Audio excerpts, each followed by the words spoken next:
do të mohet mend për si një pap reformator. Njëherë puna e parë, ai është i 266 dhe është i pari pap jo europian. Është i pari pap nga jezuitët. Nuk ka pas gjatë 265 pap asnjëri s'ka qenë jezuit.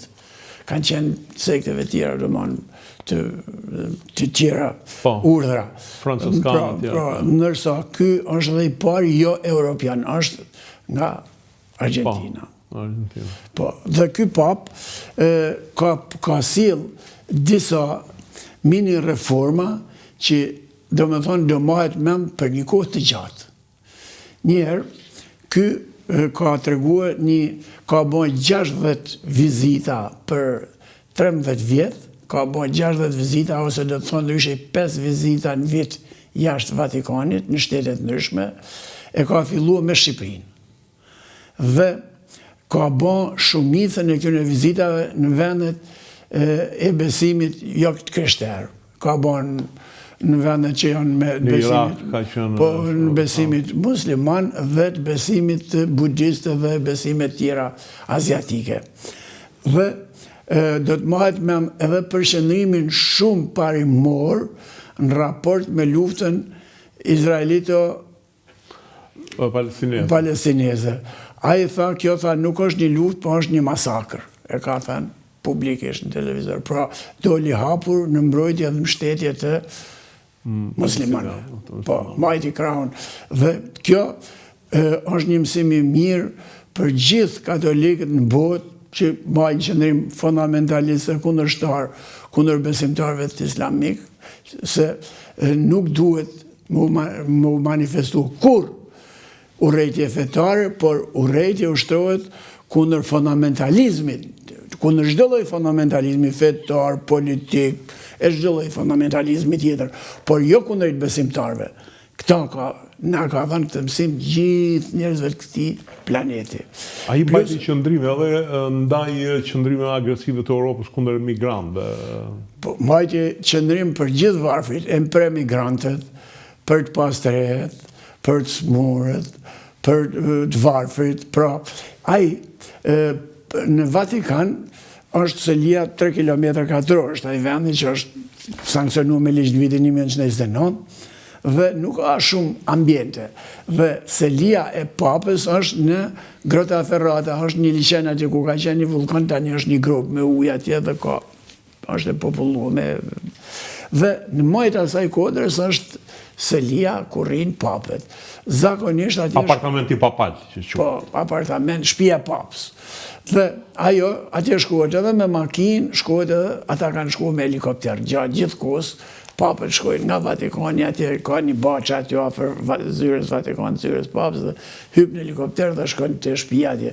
Ky nuk e përdori këtë rezidencë, nuk shkoi te ajo shtëpia, ndajti aty dhe jetoi, si më thon, në mënyrë të përkohur, në mënyrë si varfanjak, jo si bos. Do më thonë, jetoj pak a shumë në kushtet e njerëzve normal dhe jo në kushtet luksoze. Nuk e përdori luksin gjatë 13 vjetëve të sunimit ti si pap në Selinë e Shenjtë. Dhe për këtë ka fituar admirimin e politikanëve, por edhe të besimtarëve të krishterë dhe jo të krishterë. Ka fituar respekt tek gjithë qytetarët e botës, që janë edhe të besimeve jo të krishtera. Me qëndrimin e tij shumë tolerant, edhe shumë parimor ndaj feve, ndaj varfërisë, ndaj për tolerancën e ndaj shkeljeve, për shembull, disa fenomene që tash po legalizohen janë shkeljet të doktrinës krishtere dhe edhe islame. Edhe Islami nuk e pranon homoseksualitetin. Po, ai thot paktën ti mshirojmë ta njerëz, nuk thot ti urojmë, po ti mshirojmë, mos ti dhunojmë, mos ti. Po pra, nuk i mirë kuptoj, por nuk i pranoj. Nuk i pranoj, por mos ti persekutojmë, mos ti shajmë, mos ti bullizojmë, mos ti lamë punë e tyre. Domethënë deri këtu e ka quaj. Po në lidhje me divorcin, çfarë qëndrimi mbajti? Ai është kundra divorcit, nuk është për legalizimin, feja krishtere nuk e pranon është me betim në kish, kur martohen, shkojnë Darma me mirë. Jo, shkojnë të prifti, me gjithë dëshmitar dhe betohen publikisht që do ta duam njëri tjetrin deri në vdekje me të mirat dhe me të këqijat. Dhe kjo beja nuk mund të prishet, pra është beja kundër Zotit. Qofse ti e prish, ti nuk mund të bësh beja dhe me thyë ben pastaj. Edhe kjo nuk pranohet, nëse vën martesa nuk lejohet më prish. Dhe ka pas të mirat e veta, kjo gjatë historisë ka konsoliduar. Mos harrojmë që kisha lindi edhe si një kundërshtim ndaj degradimit që pësoi moralin perandorin romake, ku tani ne historinë e saj, kisha ka dhe gabime, ato kryqëzatat kanë qenë dhunshme dhe ka shumë libra dhe shumë kritike për atë dhunë që kanë nështruar në atë kohën. Po edhe drejtat e njeriut nuk kanë qenë në atë kohë. Por e vërteta është që Krishterimi për një farë kohë e frenoi zhvillimin, por bani reforma dhe çoi edhe zhvillimin përpara. Një nga ditit për shtadej me kohëra. Një nga gjërat që ka bën Krishterimi është që në krijimin e saj në shekullin e 4, krijimi i shkollave pranë kishave, pra edukimi i njerëzve. Edhe kanë të thotë, feja thotë është moral, dhe në mungesën e kulturës, të universiteteve, shkollave, dijes, atëre feja është i mëson njerëzit se si të veprojnë, dhe në këtë kuptim, Kanti thotë Emanuel, Kanti thotë është moral. Dhe në këtë kuptim, një njeri që nuk beson, nëse nuk, një njeri pa kulturë, që nuk ka shkollën, nuk e ka pas mundësin me shëtite, me mësue, në qofse dhe nuk ka dhe fejen, atëra i kthehet i rrezikshëm.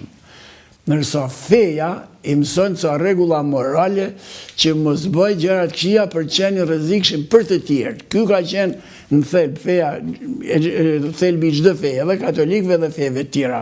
Pra që njerëzit të sillen në shoqëri, të disiplinohen te instiktat njerëzore. Po, disiplinë, kjo ka qenë. Pastaj ata kanë zhvilluar edhe arsimin, e kanë zhvilluar shumë. Tani në raport me kombin shqiptar, Vatikani, edhe pse ne jemi të parë që para tyne që i kemë pranuar krishterimin, i kanë bën vetë papë me origjinë shqipfolës, me origjinë nga krahinat shqiptare ilirike që tani quhen ilirik. Në atë kohë, zona ku flisnin shqip kanë qenë 10 papë. Këta papë, siç kanë qenë edhe 36 kryeministra në Turqi që kanë bën atje, s'kanë bën kur gjë për Shqipërinë, një pjesë e mirë tyne nuk na kanë bën lloj. S'kanë bërë asgjë, jo. Por Papa mahet me Papa Klementi 11, i cili ka bën shumë për Shqipërinë dhe do flasim mas pak. Ndërsa vetë Vatikani për Ilirikun edhe specialmente, domethënë veçanërisht për Arbërinë, që Arbëri është quajtur edhe Dardania, Epire, edhe Maqedonia është quajtur një farë kohë Shqipëria, deri në Durrës. Për këtë vend, ata kanë bërë shumë, midis tjerash, që është për të vënë dukje, e kanë shpallë gjuhën shqipe një nga tërgjuhët zyrtare të Vatikanit, dhe Bibla për 10 shekuj, për 14 shekuj ka qenë latinisht. Pra, në shekullin e 4 është kthyer nga një shqiptar është për kthyer latinisht, dhe deri në shekullin e 15 ka vazhduar latinisht. Dhe në fillim ishin të partë veriorët, domethënë fisët gjermanike, që ishin protestantët që protestuan kundra rregullave të fesë katolike, ata që thanë duhet ta lexojmë libër në gjuhën tonë dhe t'i lutemi Zotin në gjuhën tonë dhe përkthyen në gjermanisht. Ndërsa i dyti kombë në këtë planet që përkthejnë gjuhën e vet janë shqiptarët. Dhe përkthimi i Biblës në shqip është bën në vitin 1500. Kisha katolike u përshtat më një herë që mos. Në vitin 1555, kur akoma nuk ishte përkthyer në italisht, është përkthyer në shqip. Italia e ka krijuar gjuhën në vitin 1200 me Dante Alighieri, ai është themeluesi i gjuhës italiane.